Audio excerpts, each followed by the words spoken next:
Hallelujah, hallelujah, hallelujah, hallelujah.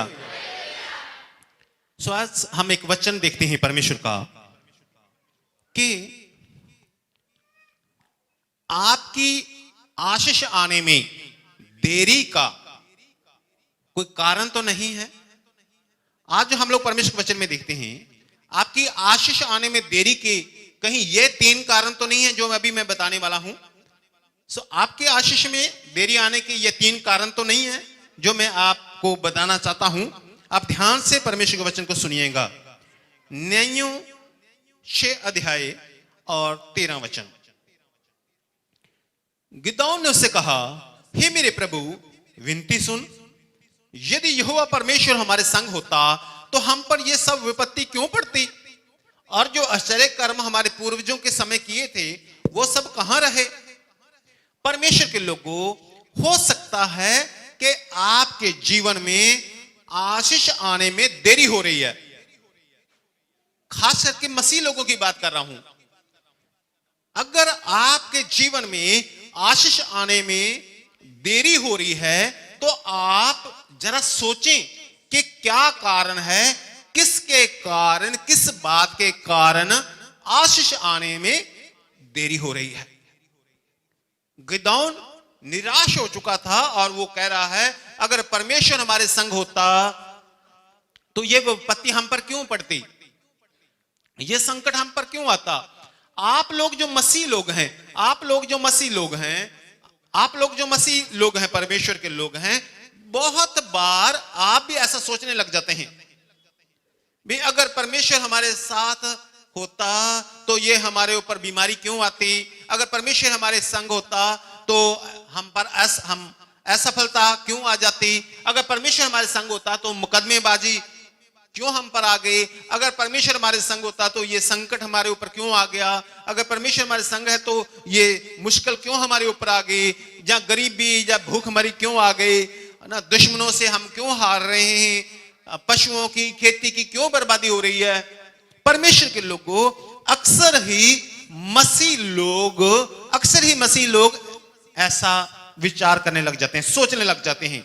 जब भी आशीष आने में देरी हो जाती है, जब भी आशीष आने में थोड़ी सी देरी हो जाती है तो एकदम ये सोचने लग जाते हैं, ओ ये संकट क्यों आ गया, या ये समस्या क्यों आ गई, जब थोड़ा सा भी दुख आया, पीड़ा हुई थोड़ी सी भी, तो नहीं, परमेश्वर हमारे संग नहीं है, और परमेश्वर हमारे संग नहीं है तो भी तो ये विपत्ति आई है। ऐसा करके बातें करने लग जाते हैं। आज जो मैं आपको सिखाना चाहता हूं प्रभु के वचन में से, हमें यह सोचना चाहिए कि ये विपत्ति क्यों आई है, क्या कारण है इस विपत्ति के आने का। हमें यह सोचना है कि छुटकारा आने में देरी क्यों हो रही है, हमें यह सोचना है कि आशीष आने में देरी क्यों हो रही है, हमें इस पर जाना है कि चंगाई आने में देरी क्यों हो रही है, सफलता आने में देरी क्यों हो रही है, विजय आने में देरी क्यों हो रही है। हमें सोचना है क्यों ये सब हुआ, ये क्यों ऐसे हालात क्यों हुए, क्या कारण है हम पर विपत्ति आई, क्या कारण है जो बीमारी आई, क्या कारण है जो असफलता आई, क्या कारण है जो दुश्मनों से नीचे की ओर जा रहे हैं, हार रहे हैं, या गरीबी या भूखमरी आ रही है। कुछ तो कारण होगा जो बिजनेस फेल हो रहा है, कुछ तो कारण होगा जो खेतों में और पशुओं में बर्बादी आ रही है। क्या कारण क्या है, हमें वहां तक पहुंचना है। हालेलुया। तब इसका उत्तर वो कह रहा है ऐसा क्यों है, इसका उत्तर उसके एक वचन में लिखा हुआ है, न्यायों 6 अध्याय और 1 वचन में लिखा है, जब इजरायलियों ने, जाने के परमेश्वर के लोगों ने, जब परमेश्वर के लोगों ने यहोवा की दृष्टि में बुरा किया, जब परमेश्वर के लोगों ने यहोवा की दृष्टि में बुरा किया, तब 7 वर्ष तक वो आशीष से वंचित हो गए। 7 वर्ष तक वो आशीष से वंचित रहे। 7 साल तक वो भूखमरी में रहे। 7 साल तक दुश्मन उन्हें दबाए रखा। ऐसा कहूं कि उतनी देर तक जब वो इस बात को नहीं समझे, उतनी देर तक दुश्मन उन्हें दबाए के रखा, उतनी देर तक वो दुश्मनों से हारते रहे, उतनी देर तक वो असफल होते रहे, उतनी देर तक उनके पशुओं की बर्बादी होती रही, क्योंकि दुश्मन उनके पशुओं को ले जाते थे, उतनी देर तक उनकी खेती, उनकी फसल की बर्बादी होती रही, क्योंकि दुश्मन उनकी खेती और फसल को ले जाते थे। उतनी देर तक मुश्किल में वो पड़े रहे, उतनी देर तक सफलता और वो आशीष आने में रुकावट बनी रही, जब तक वो ये नहीं समझ सके कि ये क्यों हो रहा है। आखिरकार जब उन्हें यह पता चला कि हमने यहोवा परमेश्वर की दृष्टि में बुरा किया है, जिसके कारण परमेश्वर ने हम पर यह विपत्ति डाली है, तब वह लिखा है, तब वो परमेश्वर की दुहाई देने लगे कि हे परमेश्वर हमें बचा, हम पर दया कर, हम पर तरस खा, हमें क्षमा कर। जब वो परमेश्वर की दुहाई देने लगे, तब फिर परमेश्वर ने उनके लिए रास्ता खोला, उन्हें विजय दी, उन्हें सफलता दी, उनकी धन संपत्ति पर आशीष दी, उनके पशु और खेतों पर आशीष दी, दुश्मनों पर उन्होंने विजय पाई। Hallelujah, hallelujah, hallelujah, hallelujah. तब तक आशीष, तब तक छुटकारा नहीं पा सके जब तक वो समझ नहीं सके कि ये सब क्यों हुआ। फिर जब समझे, फिर क्षमा मांगी, यहोवा परमेश्वर की दुहाई दी, और फिर उनकी रुकी हुई आशें मिलने शुरू हो गई। जो आशें आ रही थी, आ रही थी, आ रही थी, आ रही थी, वो आशें बीच में रुक गई। कितने समय तक? 7 साल तक। या ऐसा कहें, जब तक वो नहीं समझे उतनी देर तक आशें रुकी रही, उतनी देर तक आशें रुकी रही, जब तक वो समझे नहीं। लेकिन जब वो समझ गए कि कारण क्या है, पहला कारण क्या था, उन्होंने यहोवा की दृष्टि में बुरा किया। मैं ये नहीं कहता कि बहुत कोई भयंकर पाप किया, लेकिन लिखा हुआ है उन्होंने परमेश्वर की दृष्टि में पाप किया। हो सकता है उनकी दृष्टि में वो पाप ना हो, लेकिन परमेश्वर की दृष्टि में वो पाप था। उन्होंने यहोवा की दृष्टि में बुरा किया। जब परमेश्वर के लोगों ने यहोवा की दृष्टि में बुरा किया, तो सब आशें रुक गई। तो आपको यह देखना है कि कहीं कहीं आपको भी, कहीं आपके जीवन में आशीष में रुकावट आने का एक पहला कारण जो मैं बता रहा हूं, यह तो नहीं है। यह आशा आने का रुकावट का कारण यह तो नहीं है कि आप परमेश्वर की दृष्टि में जो बुरा वो कर रहे हैं। बहुत बार मसीह लोग क्या करते क्या हैं? मसीह लोग क्या करते हैं? पहली गलती को सुधारने की बजाय दूसरी गलती करते हैं,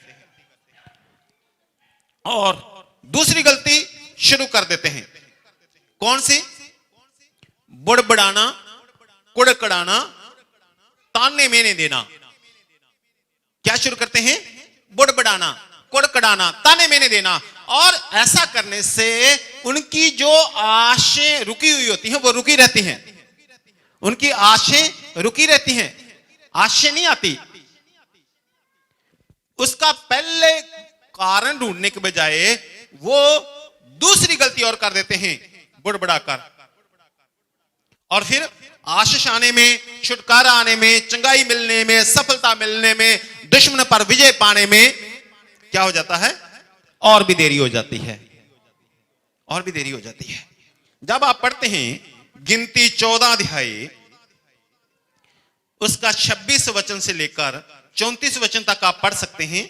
मैं बीच बीच में पढ़ूंगा उसको। फिर यहोवा ने मूसा और हारून से कहा, यह बुरी मंडली मुझ पर बुड़बड़ाती रहती है, उसको मैं कब तक सहता रहूं? इजरायली यानी कि परमेश्वर के लोग जो मुझ पर बुड़बड़ाते रहते हैं, उनका ये बुड़बड़ाना मैंने सुना है। इसलिए उनसे कहे कि यहोवा परमेश्वर की यह वाणी है कि मेरे जीवन की शपथ, जो बातें तुमने मेरे सुनते कही हैं बुड़बड़ाने कुड़कड़ाने की, निस्संदेह मैं उसी के अनुसार तुम्हारे साथ व्यवहार करूंगा। और परमेश्वर ने कहा, वो लोग जो बुड़बड़ाते थे, कुड़कड़ाते थे, वो लोग उस कनान देश में आशीषों की जगह पर नहीं जा पाएंगे। और 34 वचन, जितने दिन तुम उस देश का भेद लेते रहे, अर्थात 40 दिन, उनकी गिनती के अनुसार दिन पीछे 1 वर्ष, अर्थात 40 वर्ष तक तुम अपने अधर्म का धन उठाते रहोगे, तब तुम जान लोगे कि मेरा विरोध क्या है।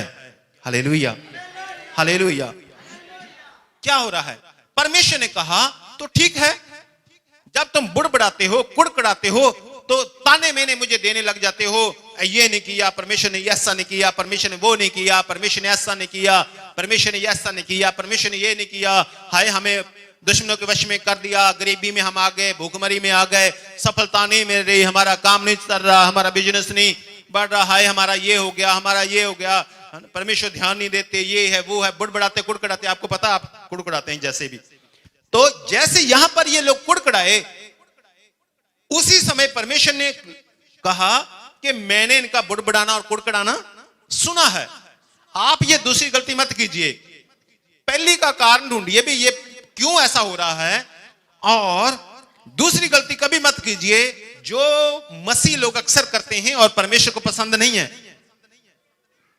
परमेश्वर को बहुत बुरी बात लगती है बुड़बुड़ाना, कुड़कुड़ाना। गुस्से के अंदर हम लोग, जब हमें चुंगाई या छुटकारा, जहां आशीष हमारी जो हमारे पास अभी आ नहीं रही होती, जिसको हम लोग पाना चाहते हैं, जहां हमारी गलती के कारण ऐसी हालात बिगड़े हुए हैं, तो हम लोग बुड़बुड़ाने लग जाते हैं, कुछ भी कहते हैं, ऐसा है परमेश्वर, ये नहीं किया परमेश्वर, ऐसा है, कहां रहे वो आश्चर्य कर्म, हमने तो सुना था उसको चंगा कर दिया, उसको ये कर दिया, मुझे चंगा करके दिखाए, ऐसा है, बाकी हो गया, ये हो गया, वो हो गया, बहुत सी बातें, बहुत सी बातें, बहुत सी बातें करते हैं हम लोग। तो परमेश्वर ने जब ये सुना, तो आपको पता है इन लोगों की, परमेश्वर के लोगों की आशीष कितने साल दूर हो गई? 40 साल तक, 40 साल, 40 वर्ष, 40 वर्ष। ठीक है, परमेश्वर कहा ठीक है, फिर एक दिन के पीछे एक वर्ष, और 40 साल तक, चलो 40 साल के बाद ही मिलेगी जो जीवित रहेंगे उन्हें। Hallelujah, hallelujah. मैं नहीं चाहता कि आप लोग, मैं नहीं चाहता कि आप लोग, मैं नहीं चाहता कि आप लोग आशीष पाने में देरी करें और ये दूसरी गलती करें। बाय चांस अगर आपने परमेश्वर की जो दृष्टि में है वो बुरा किया, तो विचार करें और परमेश्वर के चरणों में जाएं। कभी भी आशीष आने में देरी है, चंगाई आने में देरी है, सफलता आने में देरी है, कभी भी बुड़बुड़ाना शुरू ना करें, कभी भी कुड़कुड़ाना शुरू ना करें। औरतों की तरह ताने मैंने देने शुरू कर देते हैं परमेश्वर के, ऐसा है तो परमेश्वर, ये है, वो है, वो है, वो है। याकूब 4:7। इसलिए परमेश्वर के अधीन हो जाओ और शैतान अबलीस का सामना करो, तो वह तुम्हारे पास से भाग निकलेगा। क्या करो? परमेश्वर के अधीन हो जाओ। परमेश्वर के क्या करना है? परमेश्वर के अधीन हो जाना है।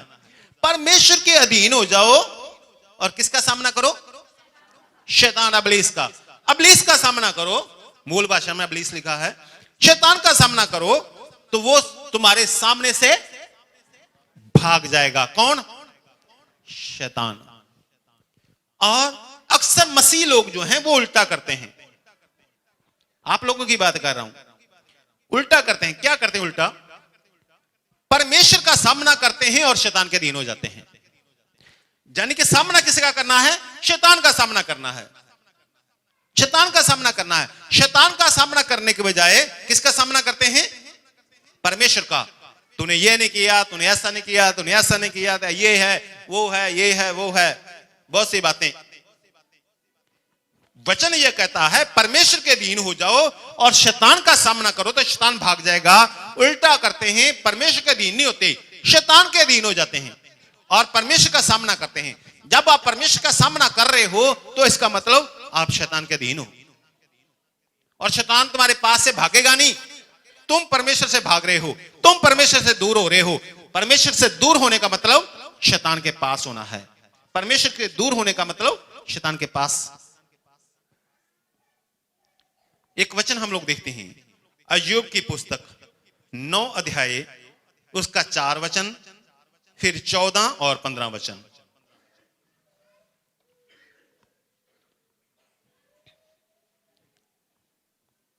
अय्यूब 9 अध्याय 4 वचन, फिर 14 और 15 वचन। वह बुद्धिमान और अति सामर्थी है। परमेश्वर की बात हो रही है। परमेश्वर बुद्धिमान और अति सामर्थी है, उसके विरोध में हठ करके कौन कभी प्रबल हुआ है? परमेश्वर का विरोध करके कोई प्रबल हुआ? उसके विरोध में हठ करके जिद करते हैं, उसको ताने मेने देते हैं, कुड़कुड़ाते हैं, बुड़बुड़ाते हैं। परमेश्वर बुद्धिमान और अति सामर्थी है, उसके विरोध में हठ करके कौन कभी प्रबल हुआ है?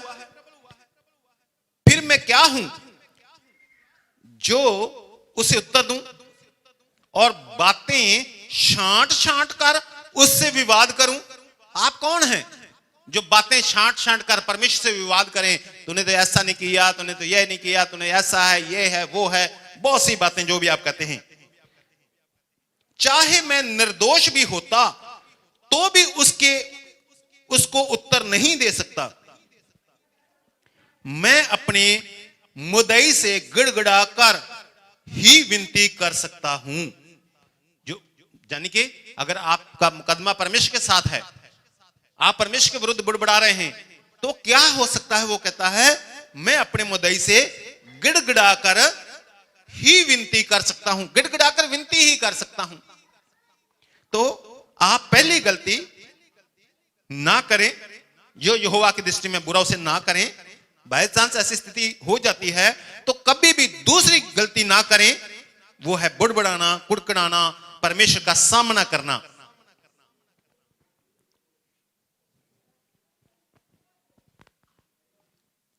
यहां लिखा हुआ है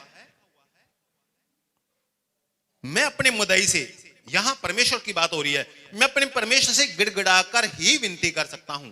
कैसे विनती? गिड़गिड़ाकर। ये जब दो बातें हो जाती हैं तो फिर तीसरी गलती करते हैं।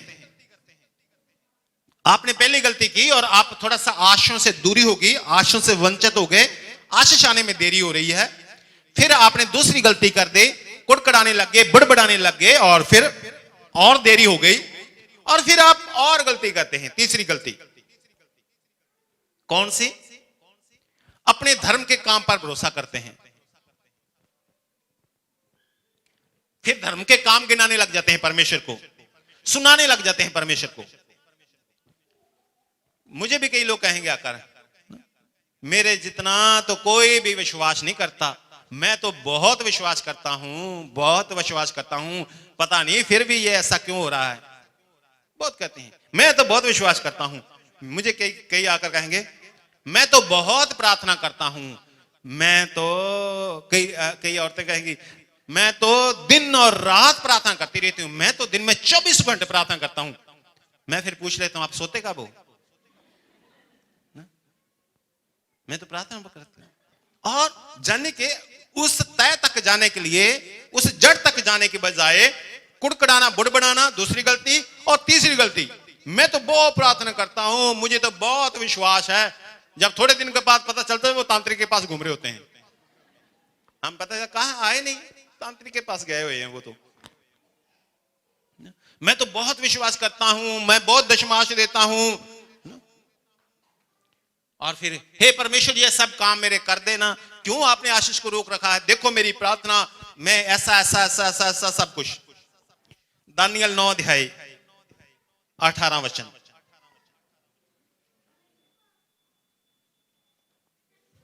दानियल 9 अध्याय 18 वचन क्या लिखा है? उसका बी पार्ट, हम जो तेरे सामने गिड़गिड़ाकर प्रार्थना करते हैं वह अपने धर्म के कामों पर नहीं वरन तेरी बड़ी दया ही के कामों पर भरोसा रखकर करते हैं। हालेलुया। सुलेमान की प्रार्थना, दानियल की प्रार्थना, प्रभु यीशु मसीह की याजकीय प्रार्थना, कुछ ऐसी प्रार्थना है जो बेहद बेहद हमारे लिए आदर्श है।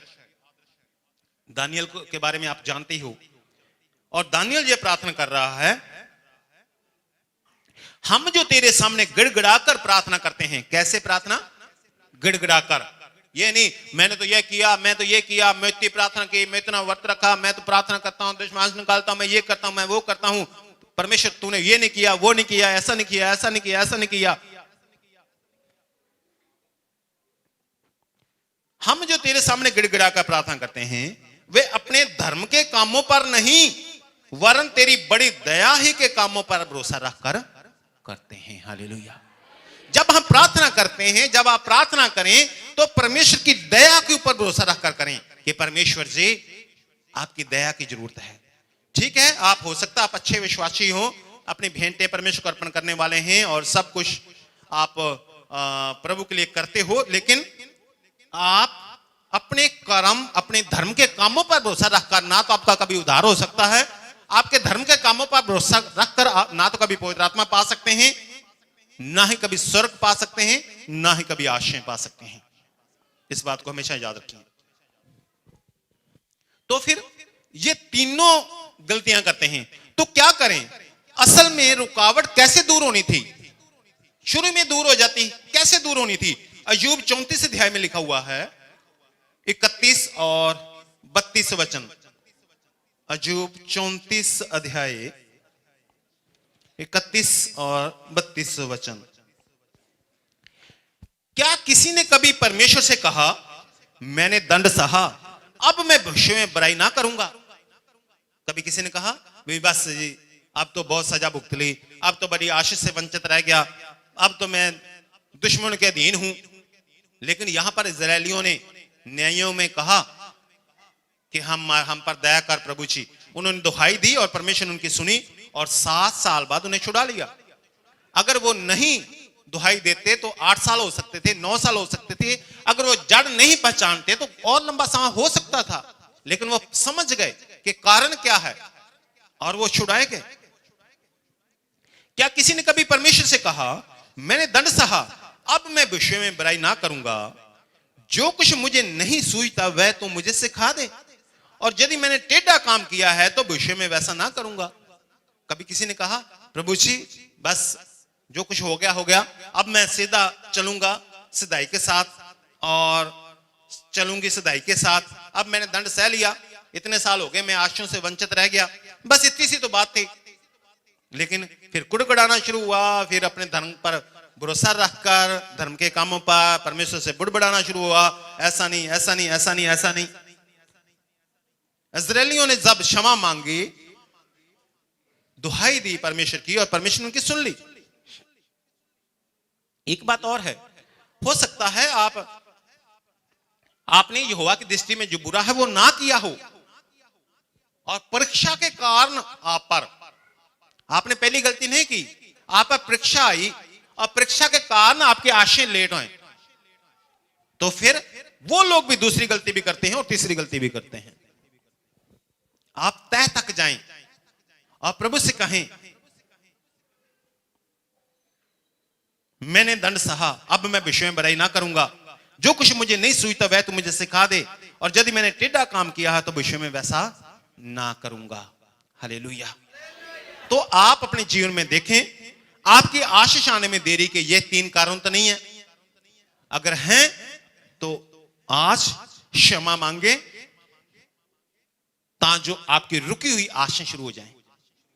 जो दुश्मन 7 साल तक इन्हें दबाते रहे, सताते रहे, इनकी लूटपाट करते रहे, इनके पशुओं की लूटपाट करते रहे, खेती को लूटते रहे, जिसके कारण गरीबी, भूखमरी और सब कुछ आ गया, परमेश्वर ने सबसे विजय दे दी इनको। हालेलुया।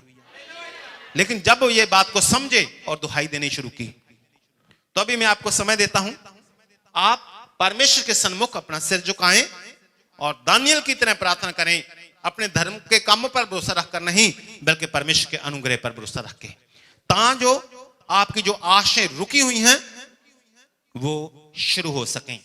हालेलुया।